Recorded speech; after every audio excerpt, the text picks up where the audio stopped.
Okay, let us continue with the session now. Yes. So this particular property, the diffraction is the property of wave, and ही कशाची property आहे? Diffraction ही wave ची property आहे.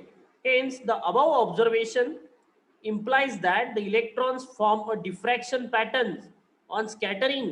म्हणजे जेव्हा electron scatter होतात तेव्हा ते काय पॅटर्न काय करताय? डिफ्रॅक्शन पॅटर्न काय करताय? शो करताय.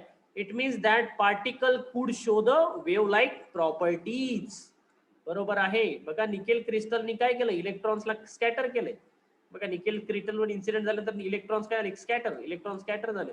मग कुठेतरी इलेक्ट्रॉन जास्त आहे, कुठेतरी इलेक्ट्रॉन्स कमी आहे, कुठे इलेक्ट्रॉन जास्त आहे, कुठेतरी इलेक्ट्रॉन्स कमी आहे. So this particular property, it is the property of waves. And it means that this electrons also shows the wave property or wave like properties.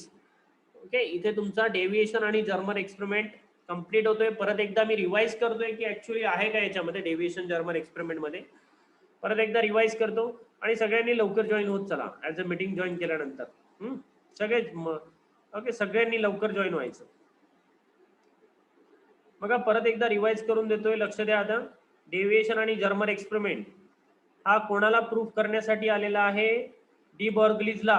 डिबॉर्गलीजनी काय सांगितलं होतं फास्ट मध्ये? चला डिबॉर्गलीज काय सांगतो की मुव्हिंग पार्टिकलच्या असोसिएटेड काय असतं? वेव्ह असतं. त्याला आपण काय म्हणतो? Matter wave. बट त्यांनी हे फक्त हायपोथेसिस दिलं, त्याला प्रूफ त्यांनी एक्सपेरिमेंट दिला नाही. पण त्याच्यानंतर जेपी थॉम्सन आहे, त्याच्यानंतर बरेचसे आहेत. त्याच्यानंतर हा deviation German experiment first propose झालाय की त्यांनी प्रूफ करून दाखवलंय की एखादा छोटासा मुव्हिंग पार्टिकल जर इलेक्ट्रॉनला घेतलंय, त्यांनी इलेक्ट्रॉनला टेस्ट केलेलं आहे बरोबर. हा याला याला मोशन मध्ये आणलं, म्हणजे याला मुव्हिंग मध्ये आणलं फर्स्ट ऑफ ऑल. आणि एखादा हा मुव्हिंग पार्टिकल हा वेव्ह सारखा बिहेव करतो आहे हे त्यांनी सांगितलं. कोणी? डेव्हिएशन आणि जर्मर डेव्हिएशन आणि जर्मनी. हा जो मुव्हिंग पार्टिकलचा इलेक्ट्रॉन हा कशासारखा बिहेव करतोय? वेव्ह सारखा. मग हा वेव्ह सारखा बिहेव करत असेल तर वेव्हच्या काहीतरी प्रॉपर्टीज आहे तो शो करणार. आपल्याला माहिती आहे वेव्हच्या प्रॉपर्टीज कुठल्या? इंटरफरन्स, डिफ्रॅक्शन ह्या वेव्हच्या प्रॉपर्टीज आहेत. बाकी पोलरायझेशन वगैरे पण आहेत, पण इथे जनरली आपण या दोन प्रॉपर्टी आपल्याला युजफुल आहे. मग ह्या वेव्हच्या प्रॉपर्टी त्यांनी ऑब्झर्व केल्या. मग हा जर वेव्ह असेल तर या वेव्ह कुठल्या तरी वेव्हच्या प्रॉपर्टी त्यांनी शो करायला पाहिजे. मग त्यांनी हा एक्सपेरिमेंट परफॉर्म केला. त्यांनी काय केलं? एक इलेक्ट्रॉन बीम तयार केला आणि त्याला इन्सिडेंट केलं by with the help of nickel crystal. त्याला काय केलं? स्कॅटर केलं. स्कॅटर केल्यानंतर त्यांना असं ऑब्झर्व झालं निकेल क्रिस्टलने इथे इलेक्ट्रॉन बीमला स्कॅटर केल्यानंतर कुठेतरी इलेक्ट्रॉन जास्त कलेक्ट झाले, कुठेतरी इलेक्ट्रॉन कमी कलेक्ट झाले. ओके, आणि हे कशावरून दिसणार की इथे इलेक्ट्रॉन जास्त आहे, इथे इलेक्ट्रॉन कमी आहे? हे कशावरून दिसणार त्यांना?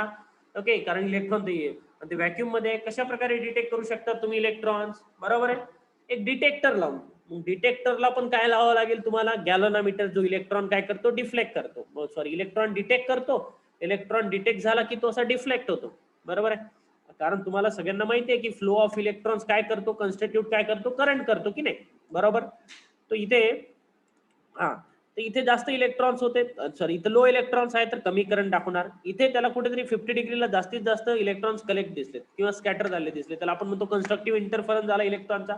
तिथे जास्तीत जास्त डिफ्लेक्शन दिसलं, याचा अर्थ इथे जास्त इलेक्ट्रॉन्स आहे. पुढे आणखी याला त्यांनी असं मुव्हेबल केलंय, मुव्हेबल आहे असं मूव्ह करणार, असं मूव्ह केलं यांनी. दिसतंय का माझा पॉइंट? अशा प्रकारे मूव्ह केलं. इथे कमी इलेक्ट्रॉन, इथे जास्त इलेक्ट्रॉन, जास्त इलेक्ट्रॉन, जास्त इलेक्ट्रॉन, जास्त इलेक्ट्रॉन, कमी इलेक्ट्रॉन, कमी इलेक्ट्रॉन, कमी इलेक्ट्रॉन, कमी इलेक्ट्रॉन, लाईक दॅट. बरोबर आहे.